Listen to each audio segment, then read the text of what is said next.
जय श्री राम। फिर से एक बार आप सबका स्वागत है। आज मैं आप सबको एक कहानी सुनाने वाली हूँ। ये कहानी है कलयुग की, कि कैसे उसकी शुरुआत हुई और कैसे वो बढ़ता गया। तो चलिए शुरू करते हैं। तो इसकी शुरुआत होती है महाभारत से, जब कालीपुरुष नाम की एक शक्ति का आरंभ हुआ। पांडवों की जीत के बाद पांचों भाइयों को उनका उत्तरदायित्व समझा दिया गया था। श्री कृष्ण ने उनके बेटे परीक्षित को राज्य संभालने के लिए चुना, जो कि विष्णु के रथ का स्वरूप थे और जिन्होंने हमेशा धर्म की रक्षा की थी। श्री कृष्ण के आदेश के अनुसार हनुमान जी को राजा परीक्षित के राज्याभिषेक में जाना था और उनकी शक्ति और युद्ध कौशल से परिचित कराना था, ताकि कलयुग का समय आने से पहले ही वो उससे अपना प्रभाव फैलाने से रोक सके। तब हनुमान जी ने राजा परीक्षित को आशीर्वाद दिया कि जब तक वो धर्म की रक्षा करेंगे और धर्म का विस्तार करते रहेंगे, तब तक कलयुग अपना प्रभाव पूरी तरह से नहीं फैला पाएगा। इसके बाद कई वर्ष बीते। कलयुग का आरंभ तो हो चुका था, पर राजा परीक्षित धर्म की रक्षा करने में समर्थ थे, इसलिए काली पुरुष को कलयुग फैलाने का अवसर ही नहीं मिल पा रहा था। अब काली पुरुष सिर्फ इस तलाश में था कि राजा परीक्षित कोई अधर्म करे, गलती से ही सही, और फिर काली पुरुष अपना राज्य फैलाए। एक दिन राजा परीक्षित जंगल में गए, जहां उन्हें एक बैल दिखाई दिया, जिसकी 3 टांगे कटी हुई थी और वह सिर्फ एक ही टांग पर जीवित था। तब अचानक उन्होंने देखा कि कोई व्यक्ति उस बैल को पीट रहा है, और उन्होंने उस व्यक्ति से पूछा कि तुम ऐसा क्यों कर रहे हो? वो एक पीड़ित जीव है और ऐसा करके तुम मेरे राज्य में अधर्म फैला रहे हो। तब उसने बताया कि मैं काली पुरुष हूँ और इस बैल को पीटना ही मेरा कर्तव्य है। राजा परीक्षित कुछ समझ नहीं पा रहे थे।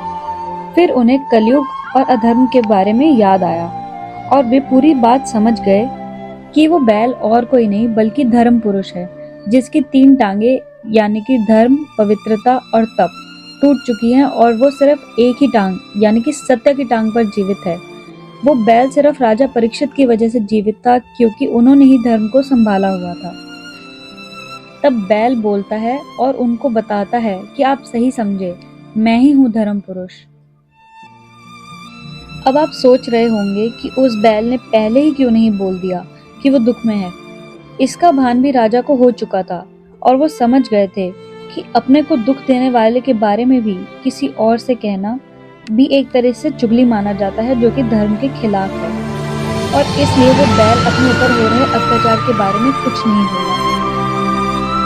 पर धर्म पर लगातार अत्याचार होता देखकर राजा ने काली पुरुष की तरफ बाण उठाया, और तभी काली पुरुष ने बोला कि मैं तो हूँ ही काली का पुरुष, कलयुग लाने आया हूँ। अब आप मुझे मार नहीं सकते, ये तो विधि का विधान है जो ईश्वर ने खुद लिखा है, और इसको नष्ट करना भी अधर्म माना जाएगा।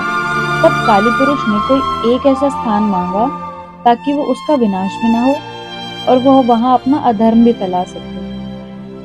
तब राजा परीक्षित मान लेते हैं और उसे 4 ऐसे स्थान बताते हैं जहां वो अपना प्रभाव फैला सकता है, जैसे कि जहां मांस का सेवन होता हो, शराब पी जाती हो, वेश्यावृत्ति होती हो और जहां हिंसा होती हो। राजा परीक्षित ने कहा कि जो भी ये 4 कार्य जिस भी जगह पर करेगा, काली पुरुष उसे अपने प्रभाव में ले सकता है। पर उस समय राजा परीक्षित के राज में ये 4 पाप कोई भी नहीं करता था। तो काली पुरुष ने कहा, ऐसा तो आपके राज्य में कोई करता ही नहीं है, तो मैं वास कहाँ करूंगा? इससे अच्छा तो आप मुझे सोने में वास दे दो, जिसके कारण धर्मी अधर्मी सबके मन में लोभ लालच होता ही है। राजा परीक्षित मान जाते हैं और उसे स्वर्ण में वास करने की आज्ञा दे देते हैं। बस वो यही शर्त रखते हैं कि जब तक राजा जीवित है, तब तक वो संपूर्ण तरह से अपना राज्य वहां नहीं फैला सकता, और इस बात से दोनों सहमत हो जाते हैं। पर इन सब में राजा परीक्षित भूल जाते हैं कि उन्होंने खुद भी सोना धारण किया हुआ है, और काली पुरुष उन्हीं के माथे पर पहने हुए मुकुट में वास कर लेता है, जो कि राजा को अधर्म करने के लिए मजबूर कर रहा होता है। एक दिन राजा परीक्षित जंगल में गए और घूमते फिरते वो एक शमीप नाम के महान ऋषि के आश्रम में पहुंच गए। उस समय ऋषि शमीप गहरे ध्यान में डूबे हुए थे और उनका वातावरण से संबंध टूट चुका था, जिसकी वजह से ऋषि जी को पता ही नहीं था कि राजा परीक्षित वहां आए हैं। राजा ने ऋषि को प्रणाम किया, पर जैसे कि ऋषि का संपर्क जीवन से था ही नहीं, तो उन्हें सुनाई ही नहीं दिया।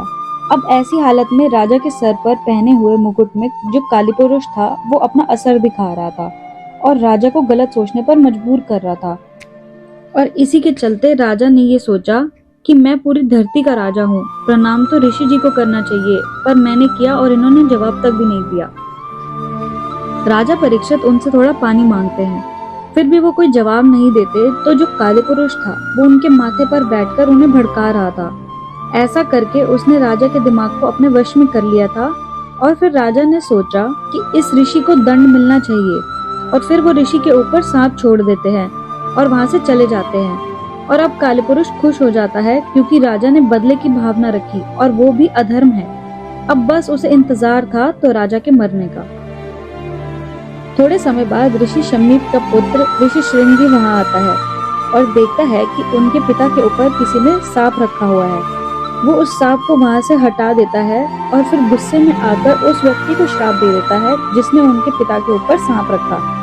और वो कहता है कि आज से 7 दिन में ऐसी हरकत करने वाले की मृत्यु हो जाएगी और नागों का राजा दक्षक ही उसको काटेगा, जिससे कि वो मृत्यु को प्राप्त होगा।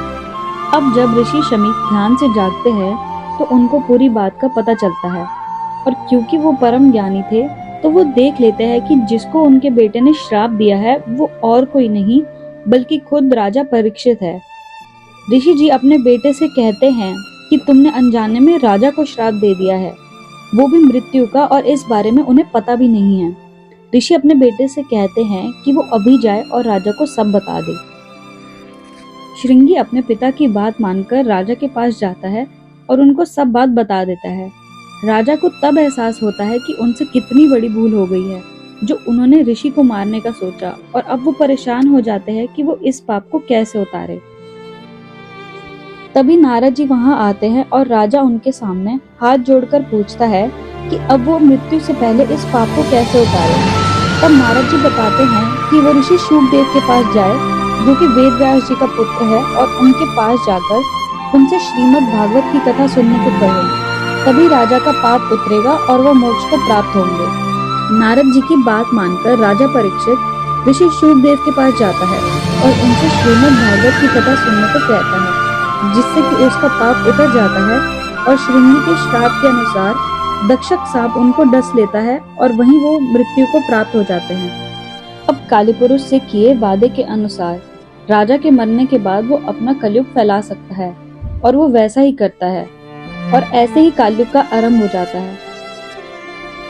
हनुमान जी एक जगह बैठकर ध्यान साधना कर रहे होते हैं और वो देखते हैं कि सामने से एक आदमी अपनी बीवी और माँ के साथ आ रहा होता है, जिसने अपनी माँ को घोड़े पर बैठाया होता है और वो खुद और उसकी बीवी साथ में चल रहे होते हैं। हनुमान जी ये देखकर बहुत ही प्रसन्न हो जाते हैं कि वो बेटा और बहू कितने अच्छे हैं जो अपनी माँ की इतनी सेवा कर रहे हैं। तभी काली पुरुष अपना कलयुग फैलाता है और वो बेटा अपनी माँ से लड़कर उसे नीचे उतार देता है और अपनी बीवी को ऊपर बिठा देता है। हनुमान जी समझ जाते हैं कि कलयुग प्रारंभ हो चुका है। तब वो सोचते हैं कि वो कलयुग को अपना प्रभाव फैलाने से रोकेंगे, और वो वहां अपनी भक्ति और शक्ति का शंख बजाकर पाप को मिटाते हैं, जिससे कि उस बेटे के सर पर सवार काली उतर जाता है और फिर से वो अपनी माँ की सेवा में लग जाता है। तो ऐसे हुआ कलयुग का आरंभ, जो कि काल चक्र का ही एक हिस्सा है। काल चक्र में होने वाली चीजों को रोका तो नहीं जा सकता, पर उन पर काबू पाया जा सकता है। हनुमान जी ने ये कहा है कि जब जब कोई भी भक्त कलयुग में कोई कुकर्म से बचना चाहेगा और हनुमान जी को दिल से याद करेगा, तब तब संकट मोचन महाबली हनुमान अपने राम की भक्ति और अपनी शक्ति से उस प्राणी को कलयुग के प्रभाव से बचाएंगे और अधर्म और अत्याचार से अपने भक्तों की रक्षा करेंगे। तो ये थी कलयुग की और महाबली हनुमान की लीलाओं की कहानी। उम्मीद है आपको ये कहानी पसंद आई होगी, और अगर आपको ये कहानी अच्छी लगी तो हमें कमेंट्स में जरूर बताइएगा।